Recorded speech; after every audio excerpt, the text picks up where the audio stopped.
If you've ever been to Norway, or even heard of it, you'll likely know about the Norwegian troll. Its bulbous nose and sinister-looking scowl have become a kind of mascot for Norway. But just like every tourist who ever went to Norway and ever saw a statue or drawing of one of these things, you might be wondering, what is it exactly, and did it exist, or at least claim to exist by folklore, somewhere back in historic Norway? Well, the short answer is, the troll was most certainly believed to exist in the Old Norse myths that existed in Norway's early history. And only until pretty recently did the folklore begin to stop believing in trolls. But even then, maybe not entirely, because, as said, if you go to Norway nowadays, you'll see remnants of the folkloric Norwegian troll everywhere. So, short answer is, yes, they were thought to exist there, in the old days. However, what is it? That's a little harder to explain. There are actually three kinds of troll. The original word, troll, means magical supernatural creature, similar to the English monster, but a lot more magic wielding. Basically, any nasty supernatural thing that could wield magic was a troll. But given there were three main supernatural creatures in Old Norway, the giant, the elf, and the dwarf, there could also be a troll version of each. One of the best original sources for the genuine Norwegian folklore, going back to the authentic early beliefs, comes from Jacob Grimm. He is famous for Grimm's fairy tales, but he was actually also an internationally renowned scholar of all kinds of folklore. Our source is his 1882 book, Teutonic Mythology, a definitive 4-volume tome about the true mythology and folklore of the region. It's Grimm who says the word troll is actually a general term. And since it is, it could mean anything supernatural that wielded magic and was to be feared. That could include a particularly jacked up with magic river spirit or a powerful sorceress who still slung spells after death or what have you. But since giants, elves, and dwarves were the main spirit creatures of Norway, we'll only cover them. These are the three main varieties of Norwegian troll. Let's dive in. First, let's talk giants. They are as old as the earth and are called the most sensuous and elemental. In a way, their very existence represents the very elemental forces of nature. Like nature, they are powerful, pure, sometimes destructive.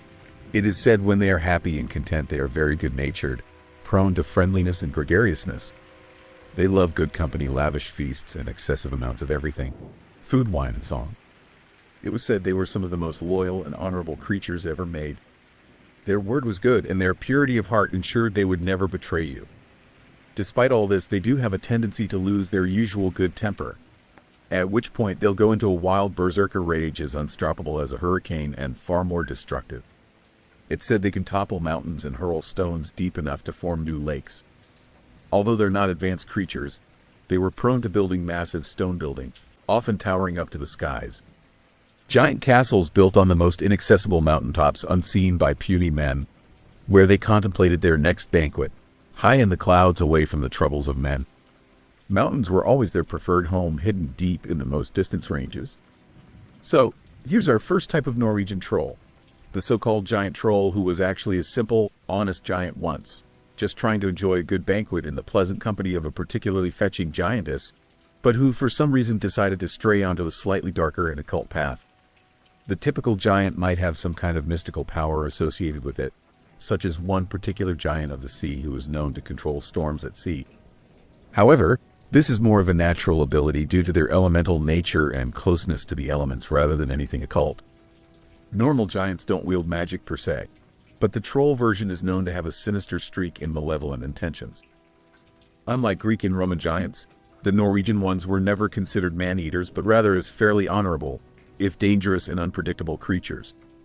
But given the turn to the dark side, the giant troll may well get a hankering for people meat, given a giant troll has all the giant qualities plus magic and malevolence.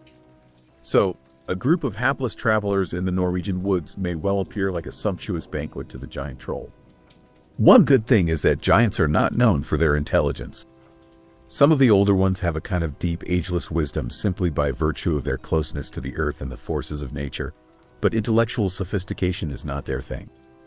This would translate to a big, hungry, but not especially smart magic troll. Given some giants had a particular portfolio of natural elemental powers associated with wherever they originated from, either from the sea or stones or ice or fire, they would often have a kind of purely natural level of control over those elemental forces. So, a giant troll could sometimes be rendered a lot more dangerous by his natural ability to level a thunderstorm down on you as a simple result of his anger. Meeting this troll, it would be important to realize he also shares the giant's temperament, minus the good-natured stuff. So, in other words, a hair-trigger temper, destruction included, is a big likelihood. That pretty much sums up Type 1. Now, let's look at elves. According to Grimm, Norwegians saw elves as similar to giants in that they were made out of elemental forces, but made more from the very essence of nature rather than simply of elemental water or fire. Light, growth, luminosity, prospering of plants and animals in the natural sphere. All this was part of the elven portfolio. They were beings of light and life, and so usually seen as a force for good. They have magic, but not occult magic per se. They don't need a spell book because nature has given them a form of natural magic, similar to the elemental powers of the giants over sea or storm. Their magic might bring light growth, health, prosperity, love, all part of their portfolio, or, conversely, an angry elf could take all this away, shrinking, sickening, impoverishing, alienating, withering, or ending your life. It was common knowledge in the past that an expiring animal or crop or even a person could have been thought to be shot by so-called elf shot. And so elves could be seen as dangerous when mad simply because their natural sphere's power over life and death. Because nature was their natural element, the natural places were their pride and joy, and harming the forest could be one way of earning yourself a healthy dose of withering elf shot right in the midsection. Elves are considered smaller than humans and possessing an intellect greater than them.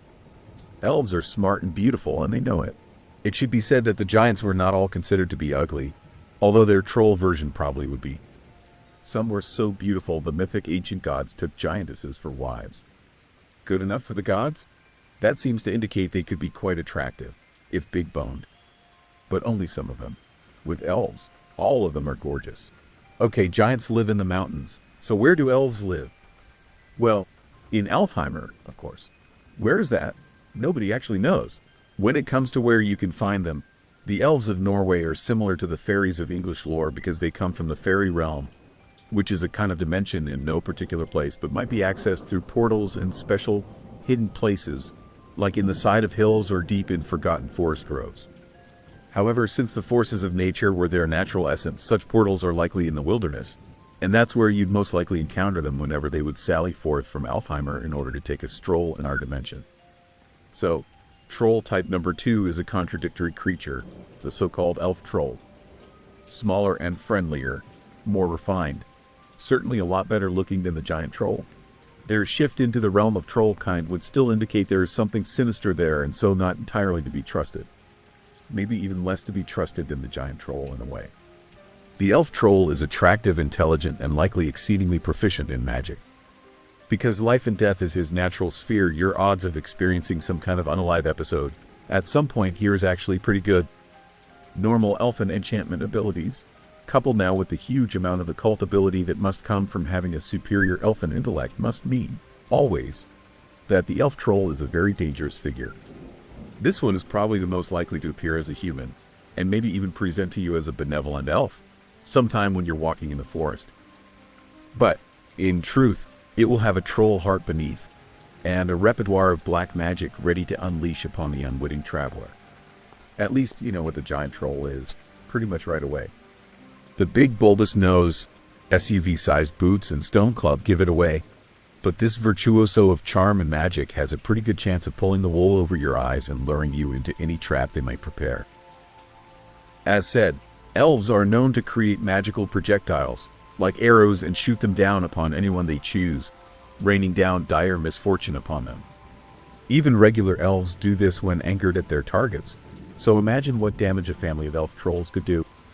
There is no benevolence left in these beings to hold back those arrows any longer.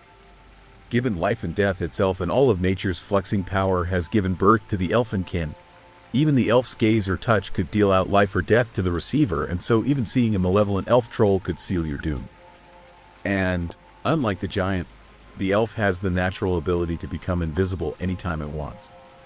So, if you thought you'd rather not run into a giant troll in the mountains somewhere, and opt instead for one of those eye-pleasing elf trolls, you might want to reconsider now that, as we've seen, they're probably a lot more dangerous. At least you can outwit the giant troll and maybe even outrun or escape him with his limited magical skill. At the very least, you can avoid it, as it can't become invisible. You can't miss that thing. It's true, the elf troll probably won't eat you. But if he does, it will probably be with fava beans. Last troll, troll number 3, the dwarf. Similar to the elves, dwarves are considered smaller and more intelligent than human beings. A bit less blessed by nature, however. The dwarves are generally seen as ugly, malformed with disproportionate body parts and shabby, dirty clothes. Just like pop culture depictions, they are thought to live underground, spending all their time looking for buried treasures, forging enchanted items, and practicing their own forms of natural magic, similar to the natural powers of the elves and giants. As a result, they will be in the mountains probably, or in other places with rocks and interesting underground places to explore. As the elves sprung from light and the essence of the natural world, and the giants sprung from water, ice, fire, and endless other natural elements, so the dwarves were thought to spring from the stones and the earth. So, this was their particular domain and the kind of magic power that was given to them by nature. Occultism isn't a part of their world. Enchanted items and other things are enchanted in natural ways. Well, natural to a dwarf anyways. There's no witchcraft here. Well, unless you're a dwarf troll, that is. In which case, add a healthy helping of black magic to the normal abilities of the dwarf, and you'll get a crafty and devious little hobgoblin that you wouldn't want pilfering your treasure chest or scampering across your sleeping family members at night. Similar in intelligence to the elf troll, the dwarf could dream up all kinds of diabolical traps for you, if you were ever unfortunate enough to attract its attention, and it would certainly have the magical abilities to spring those traps. The only thing it would lack is the elf's ability to charm you and end you with one piercing gaze. When you see a dwarf troll, you'll know it's a nasty little dwarf troll because it will be ugly and small. The old folklore claims some dwarf trolls can be as small as ants, so don't expect a chance to notice it. Dwarves are usually depicted as becoming invisible, but due to their endless supply of magical items rather than any natural ability like the elves. There are stories of the dwarf's invisibility cloak falling off, surprising nearby witnesses to see a nasty little dwarf troll tiptoeing across their bedroom. One strange universal quality of these 3 creatures is that they're all known as thievish. Yes, even the otherwise commendable giant was known to lift stuff, I assume whole buildings and things, and just take off with it. It seems a default mode of all the Norwegian spirit creatures. So any troll that comes into your house, giant, elf, or dwarf, expect to be relieved of some of your possessions as part of the package. It's to be assumed the stealthy little dwarf troll would be the one most likely to sneak around your house at night, appropriating goods, given it's in their nature both to be unseen and grope around in the dark looking for shiny stuff. If they're a wicked troll dwarf, all the more amplified would be this thievish nature. And so, it's maybe sounding like the most innocuous, safest of the 3 trolls so far, isn't it? I mean, it's small. It's really ugly, so you know it's bad. Probably even smells bad. It might just steal your car keys. Right? Maybe so, but keep in mind they're equally well known for stealing people. Yes, there was a case of a man's wife being stolen by a dwarf who married her, and they had about 8 kids before she finally made it back home, and so, yeah, maybe a giant troll is better. At least he's just got a bad temper and a big appetite, not an arsenal of magic items, a scheming supervillain brain, and a sneaky, creepy, steely, abducty kind of vibe like this twisted little guy. But which kind of these 3 authentic Norwegian trolls would you rather meet in a dark Norwegian fjord somewhere, sometime? I'm taking my chances with the giant troll myself. The elf is a little bit too devilishly clever and smooth for me, with a little too much of the death glare power for my tastes.